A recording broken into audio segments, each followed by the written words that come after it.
Hello everybody, Dr. Gardner here with another short video. Today we're discussing a very hot topic. Today we're discussing the sun. The sun is that miraculous warm body that hangs in our sky and provides us with life and vitamin D. Unfortunately, it can also give us sunburns and other heat-related illnesses like heat edema and prickly heat. But the heat-related illnesses that we talk about the most are heat cramps, heat exhaustion, and heat stroke. Heat cramps are a painful, involuntary, spasmodic contraction of skeletal muscle. It usually involves the calves, but it can also be seen in the thighs and the shoulders. Heat cramps usually occur in someone who has sweat profusely and then replaced that fluid loss with water or other hypotonic solution.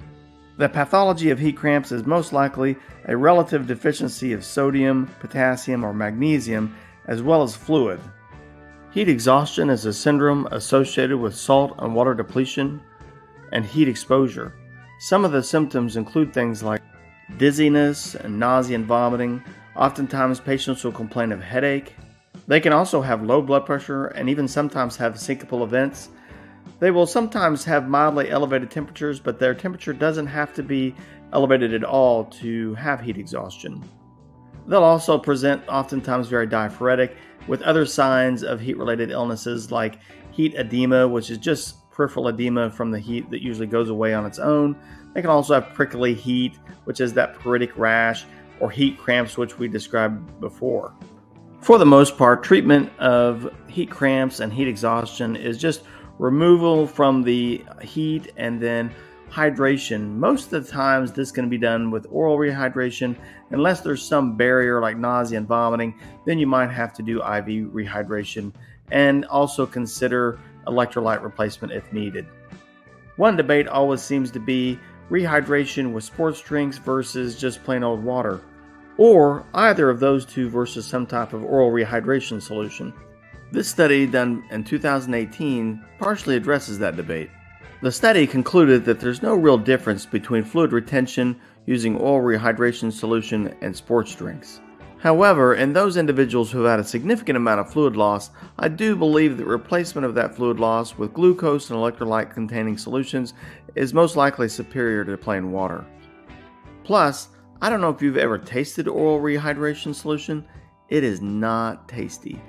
Just try and steer clear of those sports drinks with high levels of glucose, or dilute those with a little bit of water.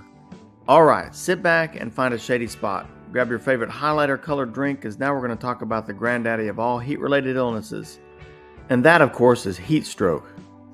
The cardinal features of heat stroke are hyperthermia, with a temperature of greater than 40 degrees Celsius or greater than 104 degrees Fahrenheit, as well as altered mental status. But basically, any CNS abnormality can present in heat stroke, including seizures, posturing, or ataxia, as the cerebellum is particularly sensitive to heat. You will hear people say that they can't have heat stroke because they're still sweating. But that's a load of anhidrosis, or the absence of sweating, is sometimes seen in classic non-exertional heat stroke, but the presence or absence of sweat does not rule in or rule out heat stroke. The hypothalamus is the thermoregulatory portion of the brain, and at greater than 104 degrees, as it is in heat stroke, our thermoregulatory mechanisms begin to fail, and we can no longer regulate our temperature. Physiologically, we regulate our heat with four primary mechanisms: dilation of blood vessels, particularly in the skin, increased sweat production, decreased heat production, and behavioral modification. There are also four ways that we transfer heat: radiation, which is heat transfer from electromagnetic waves, which accounts for about 65% of our normal body cooling; evaporation, which accounts for about 15 to 25%, which comes from heat transfer from evaporated sweat or breath; convection makes up about 10 to 15% of our normal body cooling and comes from transfer of cooler water vapor in the air current; and then conduction only makes up about 2% of our normal body cooling and comes from heat transfer from direct physical contact with another object. When it comes to treating patients in the emergency department with heat stroke, first, of course, is ABCs, removal from the heat source and start cooling. but we also have to make sure that this elevated temperature is not because of something else like sepsis or thyrotoxicosis, meningitis, or neuroleptic malignant syndrome. When it comes to cooling these patients, we have lots of options. We can place a Foley catheter or a nasogastric tube and perform cold water irrigation, but these are somewhat invasive and their effectiveness and safety is not well established. We can also use cooling blankets, which are easy to apply, however they have limited cooling efficacy and impede the use of other cooling methods. Cardiopulmonary bypass is even an option and provides very fast and effective cooling, but it's obviously very invasive and not readily available.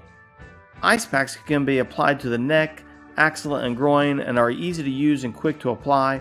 They are really good as far as an adjunct therapy or to use in the field, but they are sometimes poorly tolerated by patients. Cold water immersion is another effective therapy. It rapidly cools the body, but it is poorly tolerated by patients, and obviously it makes it hard to monitor someone's vital signs if they're sitting in a pool of water. Evaporative cooling is probably the most strongly recommended cooling method. It's readily available, very practical, and well tolerated by patients, and can provide a great deal of heat reduction. So, that's a brief overview of heat-related illness and how we treat it.